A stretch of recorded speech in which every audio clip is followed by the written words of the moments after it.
Bonjour et bienvenue sur Notion Juive. Il y a 400 ans déjà, le rabbi de Komarna ramenait au nom du Harizal et du Baal Shem Tov que nous étions à son talon. Le Chida, 150 ans plus tard, dira que nous sommes dans sa génération, suivi de Rabbi Nachman de Breslev en 1832 et du Rabbi Tzadok HaKohen Milublin. Le phénomène s'intensifia avec le Chafetz Chaim également, qui ne cessait de le répéter, puis cela redoubla de vigueur avec le précédent Rabbi de Lubavitch, le Rabbi Arayas, qui déclara que nous sommes sans le moindre doute dans sa génération. Depuis, tous les sages n'ont que cela à la bouche, depuis le Stapler jusqu'à nos contemporains, qui auront même jusqu'à dire, pour le Stapler, que nous sommes très très proches de sa venue. Vous l'aurez compris, il s'agit du Messie, du Mashiach, qui attisa les passions de nos sages. Depuis cette génération, que savait-il que les générations précédentes ne savaient pas? Pourquoi ont-ils pressenti quelque chose d'actuel? Eh bien, pour cela, il faut remonter aux sources. La Gemara dans Avodah Zarah, page 9, ramène un enseignement de Eliyahu Hanavi qui dit que l'existence du monde est prévue pour 6000 ans. Qu'au 7e millénaire, il y aura un repos total. Et le Mashiach est donc censé se dévoiler avant cette limite, c'est à peu près 250 ans. Cependant, certaines conditions sont requises avant sa venue. Celle évoquée notamment dans Yevamot, page 62, qui dit que le Mashiach ne viendra que lorsque le corps céleste, comprenons pas forcément l'image, sera vidé de ses âmes. Donc on peut parler de la venue du Mashiach que suite au fait que toutes les âmes aient fait leur voyage dans ce monde. C'est Rabbi Yoshua Levi dira qu'il a rencontré le Mashiach potentiel dans sa génération, qui dit qu'il était prêt à se dévoiler à tout instant. Alors pourquoi dans cette génération précisément, plutôt que jamais? Eh bien, car la Torah prédit des événements qui annoncent sa venue, l'eschatologie. Une certaine prophétie, plusieurs prophéties qui parlent d'un contexte géopolitique topographique, alors que le pays est encore en Canaan, loin de l'exil et des souffrances. Eh bien, les prophéties d'exil et de désolation se firent savoir alors, avant leur entrée de Canaan.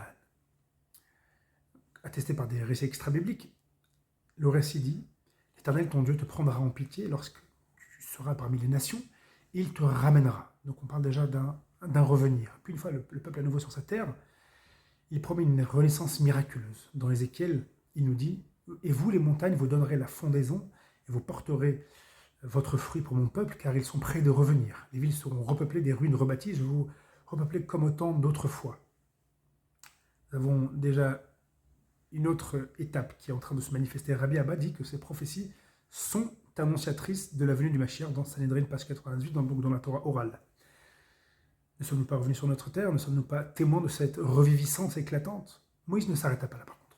Il prédit également que le peuple fera tchouva, reviendra vers l'Éternel à la fin de son exil, et il dira « Tu obéiras à sa voix, comme je te recommande, toi et tes enfants, de tout ton cœur et de toute ton âme », dans Deutéronome, chapitre 30. Savez-vous combien de balais tchouva sont revenus à la Torah aujourd'hui? On dénombrait en 2016 plus de 300 000, ceux qui ont eu la bonne volonté de se dénombrer. Et les chiffres ne vont que en grandissant. Les prophéties donc de la Torah orale continuent. Celle du Zohar et du Pirkei des Rabbi Eliezer dit que la situation géopolitique d'Israël détaille assez précisément, et il dit « Ishmaël auront la souveraineté sur la terre d'Israël pendant un certain temps du fait que leur Mila leur a permis d'y accéder, mais leur mérite s'estompera au bout d'un moment, comme leur circoncision qui n'est pas achevée elle-même. » Avant que ces prophéties se réalisent, il était impossible de parler de la venue du Mashiach, donc on comprend pourquoi nos sages maintenant se hâtent et en parlent, car dans cette génération, les conditions ont l'air de se remplir. Car il y a d'autres prophéties, effectivement. Sota, page 49. L'insolence augmentera à la venue du Mashiach. Les jeunes humilieront les vieux. À l'approche du Mashiach, la vigne donnera son fruit et le vin sera cher. On est en droit de se demander d'ailleurs la raison d'une telle chose, puisque si la vigne donnera son fruit, il n'y a pas de raison pour que cela soit cher. Eh bien, le Tiferet Israël, commentaire d'il y a 160 ans, dit dans son commentaire de la Mishnah qu'il y aura beaucoup de gens qui boiront de l'alcool pour noyer leurs soucis. Une autre prophétie. À l'approche de la venue du Mashiach, les gouvernements seront totalement athées. Ils s'adonneront à la débauche. Bon, il n'y a qu'à voir l'état des lieux. À l'approche du Mashiach, la sagesse des sages sera répugnée. Si de tout temps les sages d'Israël étaient admirés pour leur valeur morale, eh bien les choses ont bien changé, nous sommes d'accord. Nous assistons actuellement en Israël à un véritable schisme au sein de la société orthodoxe face à celle laïque. On peut même faire une corrélation entre les événements actuels et ce schisme dans la société. La société voit donc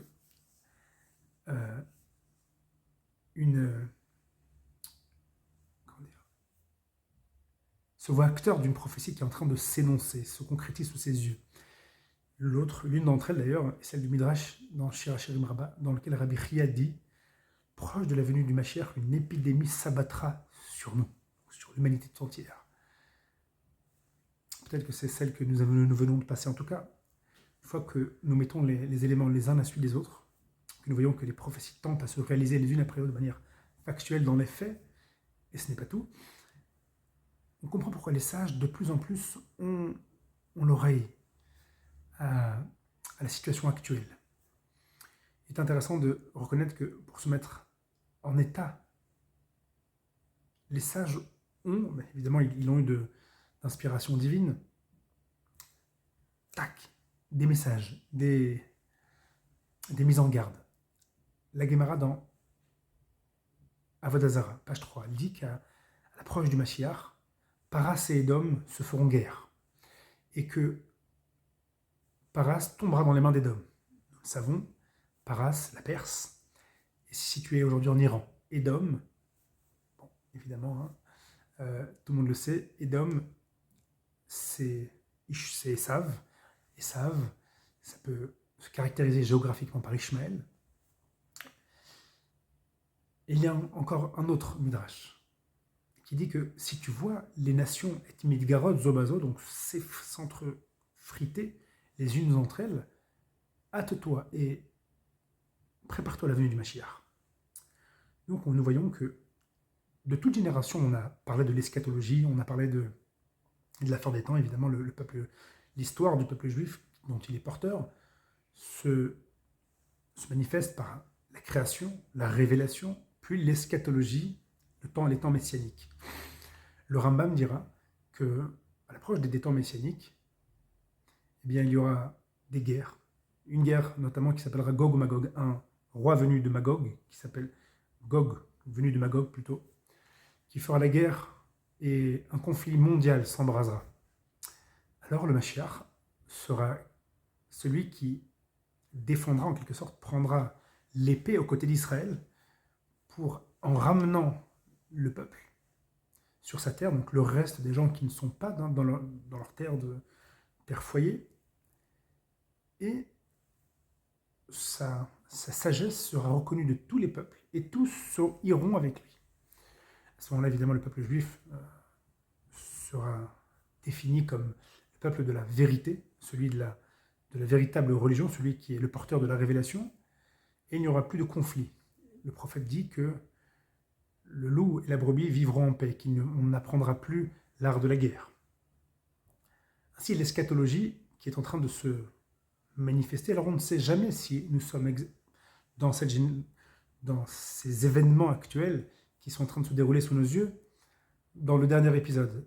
Mais étant donné que nous avons une trame qui a été précisément orchestrée et articulée bien des années auparavant, car qui aurait pu prédire à l'époque du Talmud, il y a 2000 ans, que les jeunes humilieraient les vieux, que les sages seraient biaisés, que la chutzpah, donc l'insolence, grandira, que les gens noieront leurs soucis dans l'alcool, et que Paras et Ishmaël se feront la guerre, et qu'une grande guerre s'embrasera.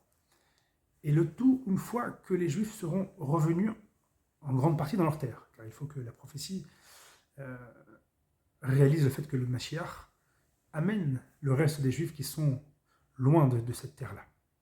Voilà pourquoi les rabbinim, je parle des sages des générations précédentes, ont toujours eu ce mot à la bouche, cette attente impatiente en quelque sorte. Il faut souligner que le Rambam traite dans ces 13 Ikarim, dans ces 13 articles de foi, que la venue du Mashiach, l'attente, l'espoir, l'espérance en la venue du Mashiach constitue un des fondements de la foi juive.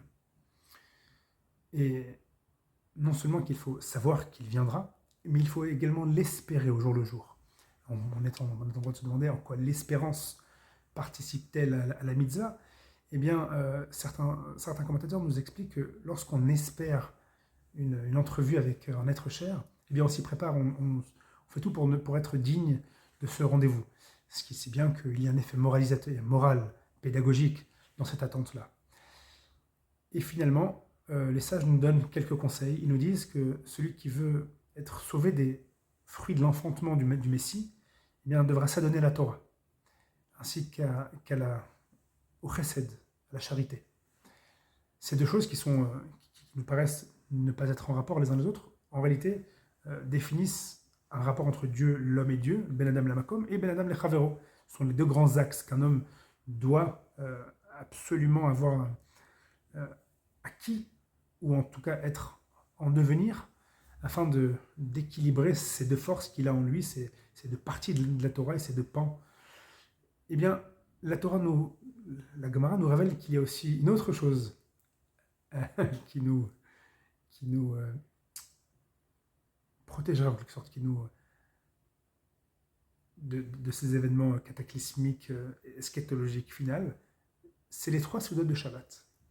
Le Maharal explique que Shabbat étant le témoignage de la gouvernance divine, que si à Shabbat nous faisons ce qu'il faut faire pour être dans le oneg, donc dans une situation de plaisance et de plénitude, eh bien, nous témoignons par là que Dieu est celui qui met sa guidance et sa providence. Ainsi, Mida Keneged Mida, par un attribut de rétribution, Dieu nous dit, si tu respectes convenablement, tu honores comme il se doit mon Shabbat, tu te mets en quelque sorte sous cette protection, cette protection divine, comme venue d'un autre monde, celle du Shabbat, tu es sous mes ailes, en quelque sorte, les ailes de la Shrina. À nous d'être patients, de nous préparer, car ça fait partie de nos fondements. Et qui dit préparer, dit qu'à chaque moment, être à même d'accueillir celui que nous attendons tant.